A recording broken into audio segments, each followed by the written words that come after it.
right, we are back here on Brand's World Live here in the second hour. We should have Enzo Orlando on the line. Enzo, can you hear me, buddy?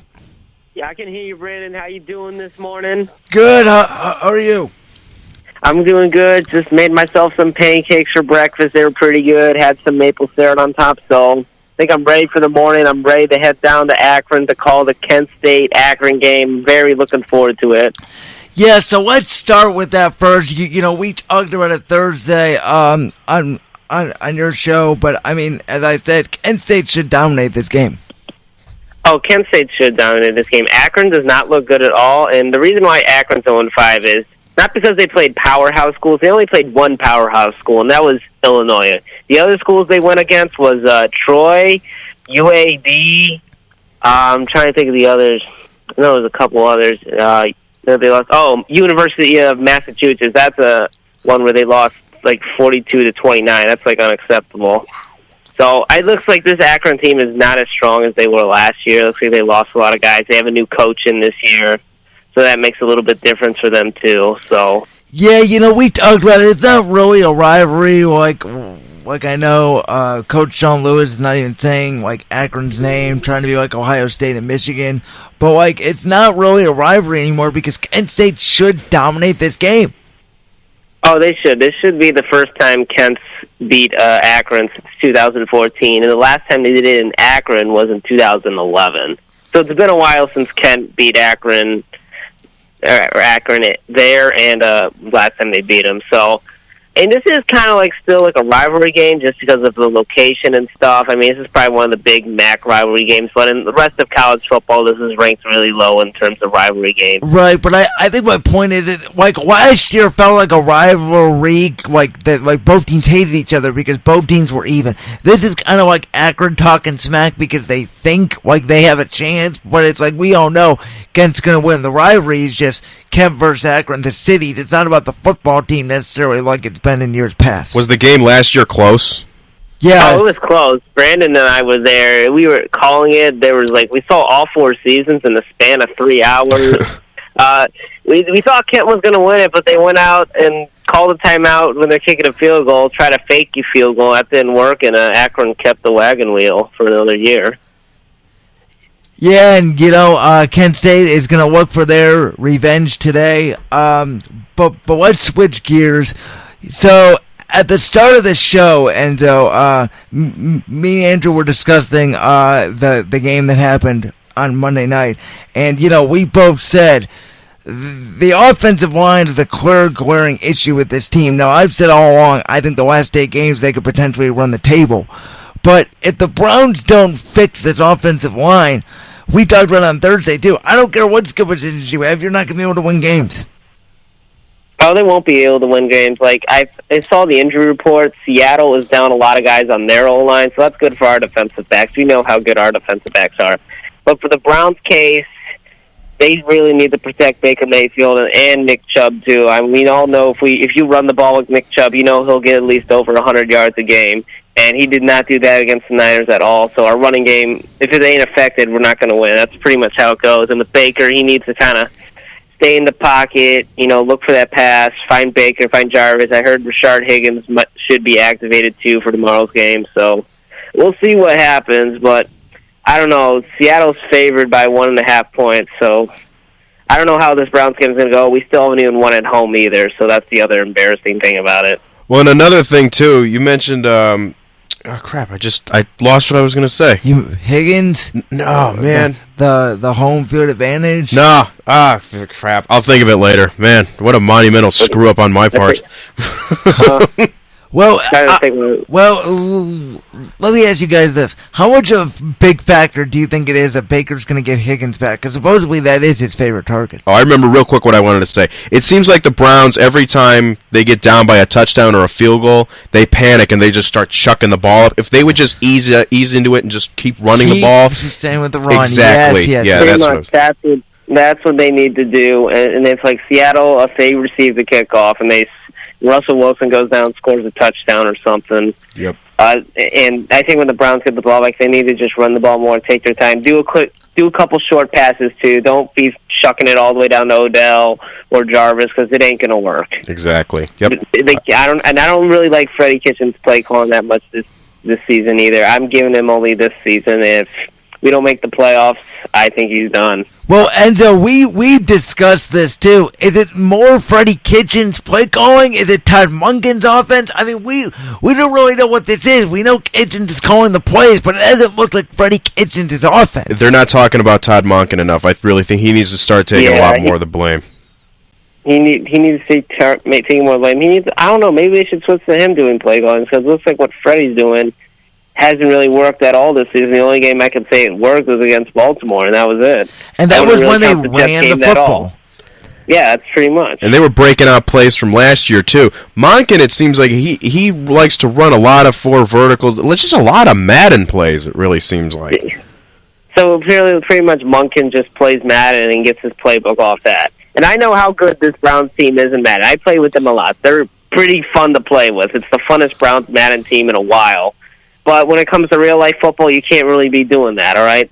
Odell ain't going to be just being open on a four verdicts, especially on a man-to-man coverage, because we all know how good he is on Madden, but it really won't work in the actual NFL, put it that way. Absolutely. And really, I mean, when we wasted a defensive performance like we did against the Rams, that's the offensive coaches. I really hope that they went in front of the entire defense and apologized profusely, because that was such a wasted opportunity when you're down your entire secondary and you can hold the Rams to under 21 points. It's unheard of, and that's what great coordinators like. I think Wilkes is a great coordinator, and he showed that he is like that, and the offense just wasted that entire performance. It was disgusting. I mean, that offensive performance really upset me a lot. I remember going into the season, our offense was hyped up more than our defense was. You can all remember that. And our offense did not perform at all. I know the Rams have a good defense, too, with Aaron Darnold and Clay Matthews, but they should at least got a touchdown at least on those drives. And that, 4th and 9 running back draw play, that was stupid on Freddie's part. But I don't know if you saw that video, but it was an overhead video. It was an overhead view, and you can see Baker audible on that 4th and 9, and you can see Freddie on the sideline kind of put his hands up like, what the hell did you just do there? Why would you audible to that? So I don't think that was Freddie. I have a feeling Baker audibled there. He might have, actually. So I didn't see that video, but if that did happen, I think maybe we should put that on Baker. But that was like a couple of weeks ago. That was week 3. We're on the week 5. We're on to Seattle. Yeah. I will say this, though. I was impressed by Freddie taking the blame. If that was Hugh, he would have thrown Baker under the bus the first second of that press conference. Hugh Jackson, he's been known for putting players on the bus. I think he did that when he was the head coach of the Raiders, too. I forget. Oh, my God. I remember the one press conference he had. He literally threw every single player he had under the bus. ESPN did a top 10 coaches throwing their players under the bus moments, and that was like number 7. When he was with the Raiders? Yeah. Yeah, I think I remember seeing that one. It definitely. I mean, Hugh would have just done that. He would have thrown every offensive player on the bus. I mean, I'm glad Hugh is no longer a coach. I mean, especially with all the talent and just the players we got that are very emotional, like Baker and Odell. You gotta say. I mean, I don't think Odell would have dealt with Hugh Jackson for 1 second. He would try to fight him, actually. Yeah, and if people think that 2 and 3 is bad, we would be winless right now. I don't know about that, but even Hugh couldn't stumble into a win with these guys. The Jets, he could have beat the Jets. The Jets were just terrible. Probably. The Jets are bad. Adam Gase is doing terrible. I don't even get me started on Adam Gase again. I know. I will completely snap. We kind of talked about this, though.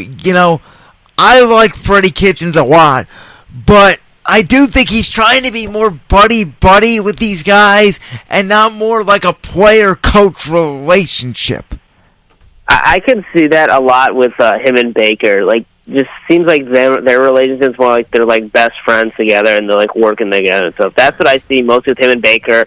I could say with Odell and Jarvis too, because Odell's like, oh, Freddie brings in that Southern style and feeling that I'm used to, Jarvis is used to, because they're from the South, and that's what they like about that. And then Baker and Freddie really connected a lot last season, so you can really say that like Freddie's not showing that he's like the main leader on the team. He's showing that I'm here to be your friend, not your coach. And a coach is supposed to lead everybody and make everyone better. And Freddie needs to start doing that instead of just trying to be like the team's like best friend and stuff. He's like, hey guys, you guys have a good winning season. I'll get you guys all a nice big turkey dinner or something. Because that's what it seems like Freddie would do at the end. If we just make the playoffs, he'd throw like a huge dinner for the team or something. Yeah, and I mean, it just doesn't seem like the Browns have that leader. Baker's supposed to be that leader. I have not seen that out of him this year where it's like, come on, guys, we'll get it right. I haven't seen nobody on the Browns step up yet as a leader, and I think that's what they're lacking is leadership. It is. I mean, I remember last year when Baker came in as the starting quarterback for the Cleveland Browns, saw him in that game against the Jets, and then we saw him in the game against the Rams. Like, this guy's here to play. He's here to lead us to the promised land. And that's what it looked like then on. And then when we had Greg Williams in as the coach, it even looked better. We're like, Baker, he's the one. He's the one that's going to lead us to the Super Bowl. He's going to lead us to the playoffs. He's going to lead us out of our misery that we've been going through the past 20 years. But now this season, it's looking like Baker has not done it at all, pretty much. I mean, I really don't know who's really leading the offense. Really, is it Chubb? Is it Freddie? Is it Odell? I mean, who really knows? Feels like defense is the only part of the Browns that has their act together.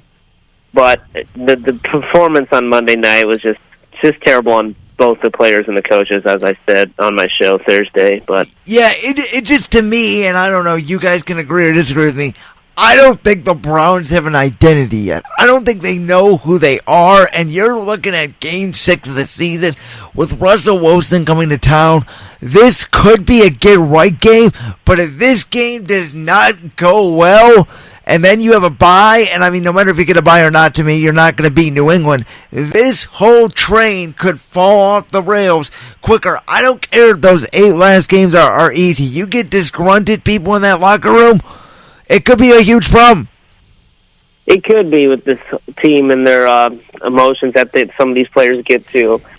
I just, I look at the Seattle game, it's going to be a very important game, and they got to really win this one. I mean, going to bye week, you got to face New England. I think bye week, you're not getting a rest, I don't think. If I was Freddie Kitchens and we come off not a good win, we don't win the game against Seattle, we just lose it terribly like we did against San Francisco. I think Freddie Kitchens should be like, all right, guys, it's no bye week. We're playing against the greatest football team in the NFL right now. That's the New England Patriots.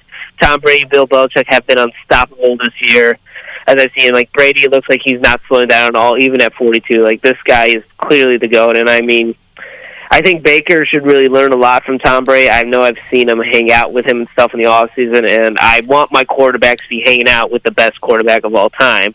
But I just hope he can perform like he's one of the best. Well, yeah, and it's very possible that I have a feeling we're going to win. I just kind of do. I think the home atmosphere is going to be crazy. We haven't been home in 2 games? So I think that's really going to help. Our fans are really eager. It's starting to get a little more chilly out. There's going to be good fall weather, good football weather. And I think that that's the perfect scenario for us to just bounce back. If we don't, we really are. We're screwed. So you take a look at this schedule real quick, guys. After the bye, they have at New England, then at Denver, which I don't care if Denver stinks. That is no easy place to play. That ain't going to be a cupcake. It's not, because the ball sails on you there. The ball sails, yeah. I mean, we were able to win there last year, so barely. I think barely. I think we might be able to have a little bit more of an edge against Denver. And then, by the way, after that, you come home, but it's against one of the best teams in the league this year, Buffalo. Yeah, we don't know what can happen with them. I'm going to that game. I'm going to that game against Buffalo for sure. So I'll get to see the crazy Bill Mafia's fans and stuff. But I think that would be a good matchup to see Baker Mayfield versus Josh Allen, 2 of the top quarterbacks in that draft class. Promise me this, Brown.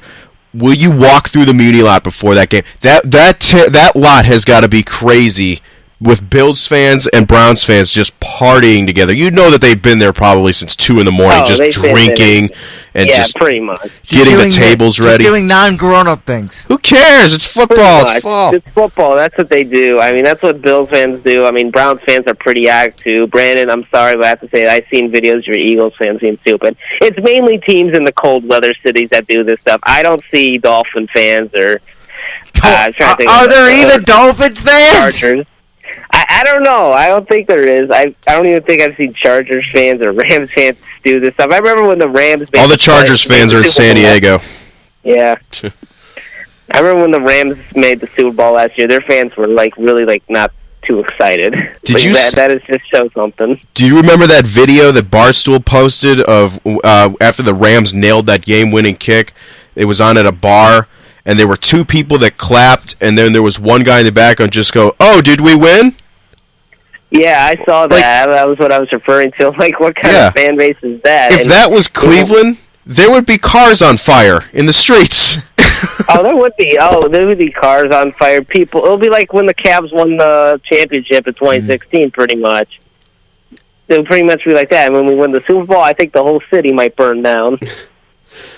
Yeah, last thing here, guys, is the key to this game to me.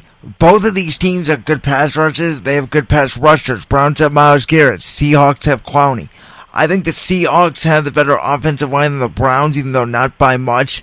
To me, if I'm the Browns, I think Seattle's weakness, you can throw on Seattle, even though they have Bobby Wagner, those intermediate passes. What worked really well against the Rams is those RPOs. They ran them all first for the third quarter. They didn't run them in the fourth quarter for some reason, and it cost them the game, in my opinion.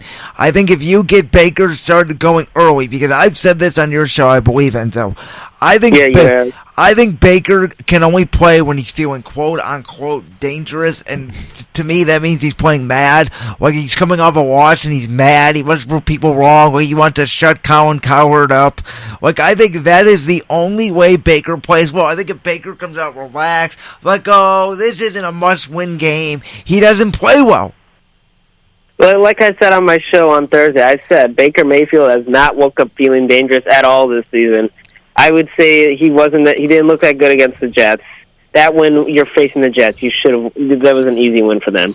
And the Seattle, the Ravens, it was a good win and all, but that was mostly because of Nick Chubb. So Baker Mayfield really needs to wake up feeling dangerous, get that anger in him and stuff, and go out there and win.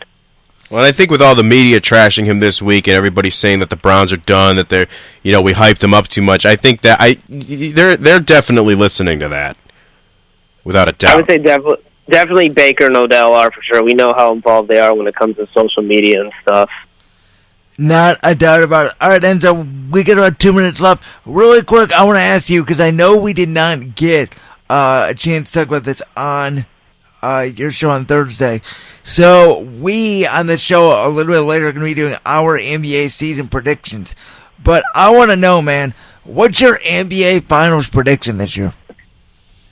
NBA Finals prediction. Well, I can tell you the East, I think I might say Milwaukee, maybe Toronto. We'll see how they do without Kawhi. Maybe Philadelphia. So that's my East, either the Sixers, Raptors, or Bucks. For the West, I'm either thinking it's the Clippers or the Lakers. Maybe the Rockets or Warriors. No, I don't think Golden State will. I think Golden State will make the playoffs, but I don't think they might make it to the semifinals at the most. Interesting. But without Kevin Durant, there probably won't be the same team. They won't be back in the finals. So you see two different teams in the finals. I would like to see the Lakers go all the way. I would like to see LeBron get his fourth ring, so he would win multiple championships. He would win championships. He'd be the first player ever to win lead his team to three teams to three different titles. Yeah, that would be good. He would also become he wouldn't be like as legendary as Kobe or such, depending on how many rings he wins, but he'll be like a Laker legend too. He'll be up there with Magic Johnson, Kareem Abdul-Jabbar, Shaq, Kobe. George Monken. Oh, that bombed. Wow. The awkward silence. Wow. All right, Enzo. Well, absolutely, man. I appreciate that insight. And, hey, good luck today. Tell Dylan, tell Campbell good luck. And let's bring home a Golden Flashes win. I hope that they can get back to a 500 record. All right, thanks. I think we will win this one. I'll tell them all that when I see you there. Make sure you listen to us today, too. Link will be tweeted out on Pass the Mic, my Twitter, at JohnnyEnzo2, and the Black Squirrel Radio Twitter account will have the game out. And make sure you follow the show of Enzo and Son. Fitz and Enzo live every Thursday from noon to 2 right here on BlackSquirrelRadio.com. Thanks, Enzo. Appreciate it, man. All right, take care, man. Bye.